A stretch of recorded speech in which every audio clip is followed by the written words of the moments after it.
This could be the office of any artist, but it just so happens to belong to an animator. And like most animators, he's a dreamer.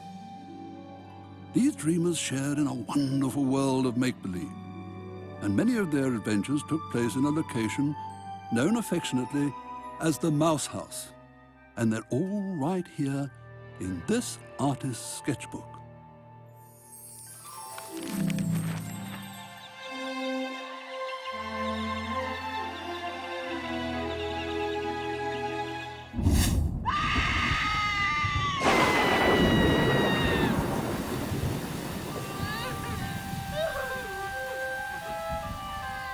Oh, we went way too far in our book. Back up, back up.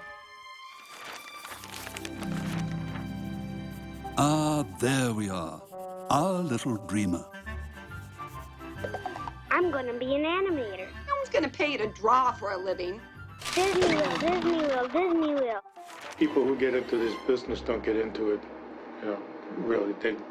I never got into it for the money. The first movie I remember seeing was Pinocchio, so I thought that would be pretty cool to work where they made the first movie I ever saw.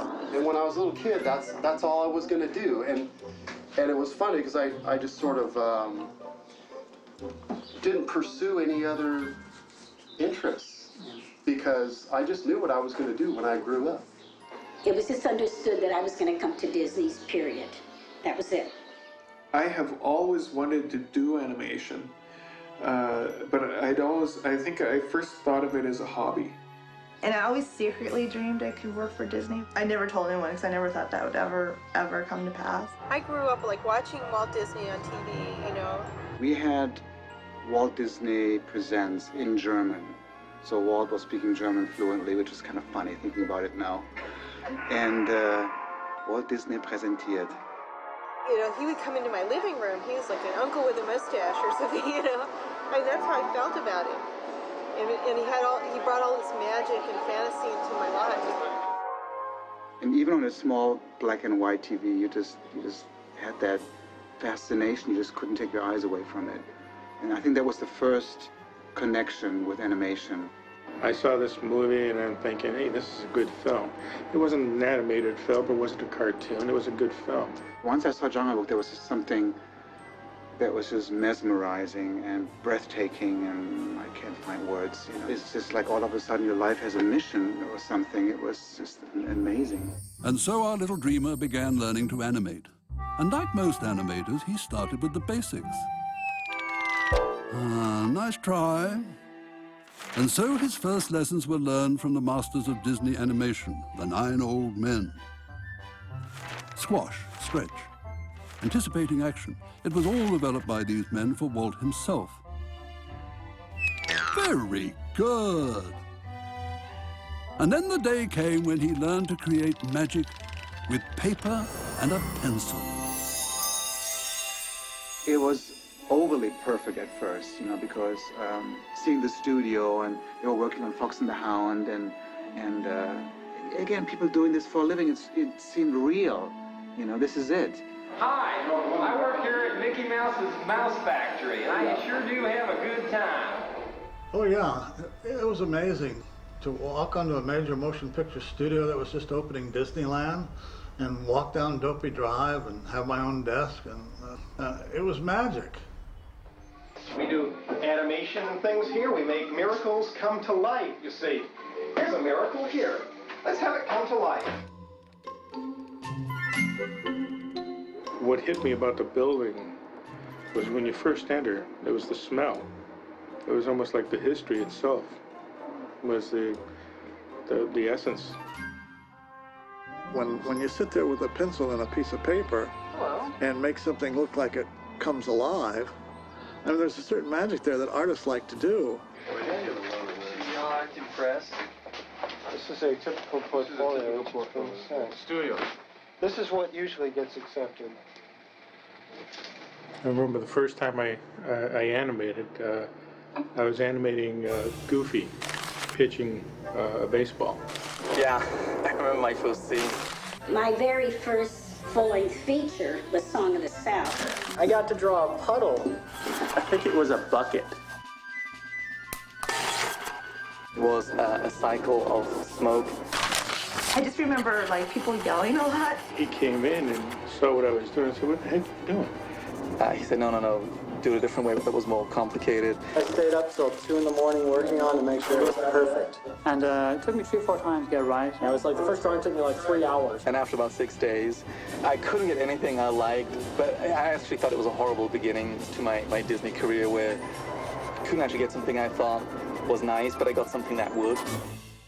Yeah, I mean, you did your first Disney movie, so how you pulled it through? I mean, how can that not be a success on some level? I guess also what I did see, though, that when the film was finished, that I'd gotten better, that my first stuff that I did was really bad, and I felt really embarrassed about, and then toward the end, the last 10, 12 scenes, I actually seemed like I learned how to walk.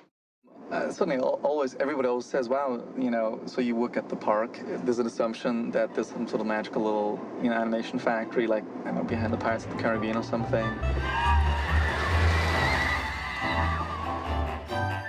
No, our little dreamers work in trailers and the parking lots of warehouses, down the road a bit. You see, in the early 80s, new management decided to kick the animators out of their building and off the studio lot. After all, what does animation have to do with the Walt Disney Company anyway? That was sad. And I said Walt would die because he built the studio for animation. And his whole thing was that everyone was to be, they have a good working conditions, a nice environment, they would be more productive. It sort of seemed really low-rent at Disney. We were in a temporary structure in a parking lot in a little warehouse in Glendale. We just had like the best people, and it was just so much fun, and the guards were great, and it was just like this little family. Our dreamers soon found out it wasn't just about his art. No, there were many other departments ranging from PAs, receptionists, checking, scene planning, security, storyboard artists, development, directors, ink and paint, editorial, effects, in-betweeners, layout, animators, camera, cleanup, background, producers, breakdown, and the guy who sweeps the floor at night. They all took great pride in contributing to this magical process. There was a lot of synergy of artists there. We were all very excited about the projects we were working on. All of us fed off each other's creativity. When you're young, my God, it was just fun. It was like being in like everyone said, college. I mean, looking back on it seemed extremely casual compared to now. I mean, just the fact that you could just wear whatever you want to work. You go into your office, turn on your music or whatever it is, you're listening to a book or something, and draw. With the studio suits ignoring animation from blocks away, our little dreamers gave up everything to create classically animated films Walt himself would have been proud of. And thus a new animation renaissance was born. They think that it's been easy for us to make these movies, and they really don't know the struggle. Yeah, when I first got the job there, they said, okay, you're going to be working 7 days a week, and you'll probably be working 12 hours a day, at the least. We were all really killing ourselves to get the movie done on time. We worked like 80-hour weeks. And we're talking like 6 o'clock in the morning to midnight a lot of times. There's a couple times I slept at my desk. We'd come to